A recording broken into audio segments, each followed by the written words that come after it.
बिस्मिल्लाहिर्रहमानिर्रहीम। अस्सलाम वालेकुम स्टूडेंट्स, स्टार्ट कर रहे हैं chapter number 14 class 10 current electricity. इससे पहले के लेक्चर में हमने इलेक्ट्रोस्टैटिक पढ़ा था कि मतलब चार्जेस एट रेस्ट। वहां पे हमने चार्जेस की प्रॉपर्टीज देखे थे। तो स्टूडेंट्स, अगर वो लेक्चर्स आप लोगों ने नहीं देखे हैं तो जरूर देखें कि चार्जेस की प्रॉपर्टीज क्या होती हैं। अब यहां पे हम स्टार्ट कर रहे हैं करंट से। करंट इलेक्ट्रिसिटी ये वो ब्रांच है फिजिक्स का जिसमें हम चार्जेस इन मोशन पढ़ते हैं कि मतलब जब चार्ज मूव करते हैं तो उसकी प्रॉपर्टीज क्या बनती है। तो सबसे पहले यहां पे है current. Current as the rate of flow of charges. Current as the rate of flow of charges, या हम इसको इस तरह से भी डिफाइन कर सकते हैं कि the rate of flow of charges through any cross sectional area of a conductor। कि जब चार्जेस, कितने चार्जेस जो है एक cross sectional area of a conductor से कितने टाइम में पास होते हैं, इसको हम करंट का नाम दे देते हैं। और करंट को हम रिप्रेजेंट करते हैं विद सिंबल आई। करंट को हम रिप्रेजेंट करते हैं कैपिटल आई से, या बाज जगहों पे जो है इसको स्मॉल आई से भी रिप्रेजेंट कर सकते हैं। और इसका मैथमेटिकल फिर क्या बनेगा, तो चूंकि हमने डिफिनेशन में लिखा है कि it is the rate of flowing charges. तो स्टूडेंट्स, जब भी हम बात करते हैं रेट ऑफ एनीथिंग तो इसका मतलब यह है कि डिनोमिनेटर में हमारे पास डेल्टा क्यू डेल्टा टी आएगा। तो इसका मैथमेटिकल बन जाता है I as equal to del Q divide by del T. Suppose हमारे पास कोई भी कंडक्टर है, तो इस कंडक्टर के किसी भी क्रॉस सेक्शनल एरिया से यूनिट टाइम में कितने कितने चार्जेस पास हो रहे हैं, यहां से कितने चार्जेस जो है 1 सेकंड में पास हो रहे हैं, तो इसको हम क्या कहते हैं, इसको हम करंट का नाम दे देते हैं। स्टूडेंट्स, करंट का जो यूनिट है इसको हम मेजर करते हैं एम्पेयर में। करंट का यूनिट जो है एम्पेयर। और एम्पेयर किस चीज के बराबर है, यहां पे अगर हम मैथमेटिकल रिलेशन को देखें तो ऊपर चार्ज है, चार्ज का यूनिट है कूलम और टाइम का यूनिट है सेकेंड। तो एम्पेयर जो है 1 एम्पेयर बराबर है 1 एम्पेयर करंट बराबर होगा 1 if 1 coulomb charge is flowing through a unit area of any conductor within 1 second। अगर 1 सेकंड में किसी कंडक्टर से 1 कूलम चार्ज पास हो रही है तो वो करंट क्या कहलाएगी, वो 1 एम्पेयर करंट कहलाएगी। तो स्टूडेंट्स, ये करंट का यूनिट बन जाता है। और इसके बारे में जो है, चूंकि हमने क्लास 9 के चैप्टर नंबर 1 में पढ़ा था कि करंट जो है ये हमारे पास एक बेस फिजिकल क्वांटिटी है। Current as a base physical quantity. और इसी बेस फिजिकल क्वांटिटी की वजह से हम चार्ज को भी एक्सप्लेन कर सकते हैं कि चार्ज क्या है। चार्ज पेयर हमारे पास बराबर होगा Q as equal to I multiply by del T. तो इसके जरिए जो है हम चार्ज को भी क्या कर सकते हैं, चार्ज को भी हम एक्सप्लेन कर सकते हैं। तो इसलिए चार्ज का जो है वो हमारे पास यूनिट जो है वो कूलम है, जो कि डिराइव्ड है फ्रॉम एम्पेयर सेकेंड से। एम्पेयर सेकेंड जो है ये बराबर है किस चीज के, कूलम के। और स्टूडेंट्स, करंट जो है ये हमारे पास एक स्केलर क्वांटिटी है। करंट क्या है, it is a scalar quantity. It is a scalar quantity, it is a scalar physical quantity. और फैक्टर और स्केलर्स को हम किस तरह से डिफरेंशिएट करते हैं, हमने वेक्टर और स्केलर के डिफिनेशंस में पढ़ा था कि वो फिजिकल क्वांटिटीज जिसको एक्सप्लेन करने के लिए सिर्फ मैग्नीट्यूड की जरूरत हो, सिर्फ मैग्नीट्यूड की जरूरत हो, उसको हम स्केलर कहते हैं। या फिर जो है वो फिजिकल क्वांटिटी जो जो वेक्टर लॉ ऑफ एडिशन को ओबे न करते हो, तो उनको हम क्या कहते हैं, स्केलर फिजिकल क्वांटिटीज बोलते हैं। और वेक्टर फिजिकल क्वांटिटीज वो फिजिकल क्वांटिटीज जो मैग्नीट्यूड जिसको एक्सप्लेन करने के लिए मैग्नीट्यूड भी रिक्वायर होती है, साथ में जो है एक स्पेसिफिक डायरेक्शन भी रिक्वायर होती है, और इसके साथ साथ जो है वो वेक्टर लॉ ऑफ एडिशन को भी ओबे करते हो। तो ऐसे फिजिकल क्वांटिटीज जो है वो वेक्टर फिजिकल क्वांटिटीज कहलाते हैं। अब करंट जो है ये हमारे पास एक स्केलर क्वांटिटी है, हालांकि इट हैज डायरेक्शन, करंट की डायरेक्शन होती है।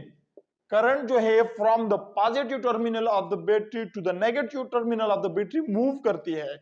एक जगह से जब दूसरी जगह करंट मूव करती है तो उसकी स्पेसिफिक डायरेक्शन होती है, लेकिन ये स्केलर क्वांटिटी है। रीजन बिहाइंड दैट क्या है कि because it do not obey vector law of addition, it do not obey, current do not obey vector law of addition. ये वेक्टर लॉ ऑफ एडिशन को ओबे नहीं करती है। Vector law of addition क्या है कि सपोज अगर यहां से करंट जा रही है इस डायरेक्शन में, तो हम वेक्टर लॉ ऑफ एडिशन में ये कहते हैं कि अगर यहां से कोई वेक्टर जो है इस डायरेक्शन में मूव करती है और ये यू टर्न लेके वापस जो है इस तरफ आती है, तो इसका रिजल्टेंट जीरो बन जाता है। रिजल्टेंट क्या बन जाता है, जीरो बन जाता है, क्योंकि जो इस डायरेक्शन में करंट जो इस डायरेक्शन में जो है वेक्टर मूव कर रही है, ये जो है ये पॉजिटिव अगर हम लेते हैं, और जो इस डायरेक्शन में मूव करेगी तो उसको हम नेगेटिव लेंगे। अगर दोनों को हम एड अप करते हैं तो इसका रिजल्टेंट जो है वो जीरो के बराबर आएगा। हालांकि करंट के केस में इस तरह से नहीं है, करंट के केस में इस तरह से नहीं है, क्योंकि यहां से यहां तक जो है ये करंट ऐड हो जाता है। ये अगर 4 एम्पियर करंट यहां से यहां तक है और 4 एम्पियर करंट यहां से यहां तक है, तो 4 + 4 ये टोटल जो है 8 एम्पियर हम सिंपली कह देते हैं कि ये बन जाता है। मतलब ये है कि करंट जो है ये वेक्टर लॉ ऑफ एडिशन को ओबे नहीं करता, इसलिए हम क्या कहते हैं, हम ये कहते हैं कि current as a scalar quantity, not a vector quantity. It has magnitude, it has direction, but it do not obey vector law of addition. That's why we cannot say that current as a vector quantity. अब student इसके बाद जो है हमारे पास दो किस्म के current आ जाते हैं। एक को हम नाम दे देते हैं कन्वेंशनल करंट, और दूसरे को हम नाम इलेक्ट्रॉनिक करंट, या हम इस तरीके से भी कह सकते हैं कि करंट के दो किस्म के फ्लो हैं। एक को हम नाम दे देते हैं conventional flow of current, conventional flow of current. तो students conventional flow of current क्या है? Before the discovery of electron या नेगेटिव चार्जेस, इलेक्ट्रॉन की डिस्कवरी से पहले या नेगेटिव चार्जेस की डिस्कवरी से पहले लोगों का यह मानना था कि चार्जेस जो है ये हमेशा से positive terminal of the battery से मूव करते हैं negative terminal of the battery की तरफ। कि मतलब चार्जेस जो है वो करंट जो है उसका डायरेक्शन पॉजिटिव टू नेगेटिव होती है, और ये फ्लो जो है ड्यू टू पॉजिटिव चार्जेस होती है। लेकिन स्टूडेंट्स जब इलेक्ट्रॉन की डिस्कवरी हो गई तो वहां पे ये साबित हो गया कि ये चार्जेस जो है ये असल में नेगेटिव चार्जेस या इलेक्ट्रॉन मूव करते हैं, इलेक्ट्रॉन्स मूव करते हैं। तो स्टूडेंट जो पहला कंसेप्ट था कि करंट जो है ये पॉजिटिव चार्जेस की वजह से मूव करती है, तो इस कंसेप्ट को जो है after the discovery of electron conventional flow of current का नाम दिया गया। तो मतलब ये पुराना कंसेप्ट जो है इसको कन्वेंशनल फ्लो ऑफ करंट का नाम, और this concept is still used, इसको अब भी इस्तेमाल किया जाता है। अब भी जो है हम करंट को positive to negative terminal of the battery, इसके मोशन को हम मानते हैं, और बाकायदा बुक्स में जो है इसको यूज किया जाता है इस कन्वेंशनल फ्लो ऑफ करंट को। तो स्टूडेंट्स इसी तरह जो है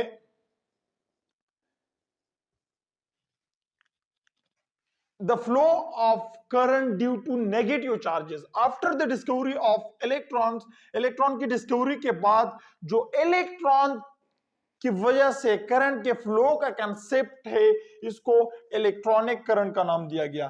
किस चीज का? Electronic current. तो स्टूडेंट्स अब दो किस्म के फ्लोज हैं या दो किस्म के करंट्स हमारे पास बन जाता है, एक जो है कन्वेंशनल करंट और दूसरा electronic current. The flow of current due to the positive charges is known as conventional flow of current, and the flow of charges due to the electrons, that flow of charges, the current which flow from the negative terminal to the positive terminal of the battery is known as electronic current. तो students हम book में कोई भी use कर सकते हैं, आप जो है अपने कंसेप्ट बेस पे कोई भी इस्तेमाल कर सकते हैं। अगर आप कन्वेंशनल फ्लो ऑफ करंट इस्तेमाल करते हैं तब भी कोई मसला नहीं, अगर आप इलेक्ट्रॉनिक फ्लो ऑफ करंट इस्तेमाल करते हैं तब भी कोई मसला नहीं। तो स्टूडेंट्स आज के इस लेक्चर में हमने क्या पढ़ा? हमने करंट, इलेक्ट्रिसिटी, करंट जो है चार्जेस एंड मोशन हम इसमें पढ़ते हैं, साथ में what is current, the rate of flow of charges is known as current. Mathematically ये बराबर है D Q by D T के बराबर या del Q by del T के बराबर। करंट को हम रिप्रेजेंट करते हैं विद कैपिटल आई या स्मॉल आई से भी बाज बुक्स में इसको रिप्रेजेंट किया जाता है, और इसका यूनिट जो है एम्पियर है, और 1 एम्पियर बराबर है 1 कूलम पर 1 सेकेंड के। और ये करंट जो है ये बेस फिजिकल क्वांटिटी है, charge is a derived physical quantity which is derived from current multiply by time. तो स्टूडेंट्स करंट के बारे में हमने क्या देखा कि current as a scalar quantity, it has magnitude, it has direction, but it do not obey vector law of addition, that's why it is considered as a scalar quantity. And then हमने दो किस्म के current देखे, conventional flow of current and electronic flow of current. Conventional flow of current वो current जो before the discovery of electron जो concept था कि चार्जेस हमेशा से पॉजिटिव टर्मिनल से नेगेटिव टर्मिनल की तरफ मूव करते हैं, इस कंसेप्ट को हम क्या कहते हैं? Conventional current. और जो नया कंसेप्ट है after the discovery of electron जो बिल्ड हुआ है कि actually the current is produced due to the flow of negative charges, means that current always move from the negative to the positive terminal of the battery. So इस concept को हम क्या कहते हैं? इलेक्ट्रॉनिक करंट का नाम दे देते हैं। तो स्टूडेंट्स आई होप आज की इस लेक्चर से आपने बहुत कुछ सीखा होगा। मिलते हैं नेक्स्ट लेक्चर में, तब तक के लिए अस्सलाम।